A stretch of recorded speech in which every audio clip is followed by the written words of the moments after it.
And let me introduce you to House Points. This is a app that is going to help you reward students school-wide. So we have the first that we have is the leaderboard, and then we have all the houses with their descriptions. So you can award points from the houses tab or from the leaderboard. So let's say that we want to award a few students from Blue House. So we go here, award points, and then we have several reasons.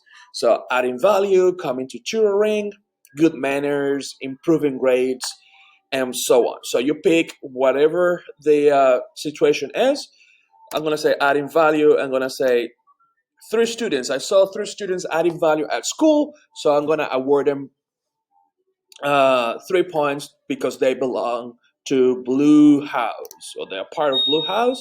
So, and then we see that Blue House have 15 points now, and so on. And every single teacher could be able to actually see the amount of points that have been awarded. Okay, and to who has been awarded. All right. So, for example, if we go here, say uh, 5 students, 5 points for adding value, when and how and who awarded it. All right. So hope you like this app. And if you have any questions, please just contact me. Thank you.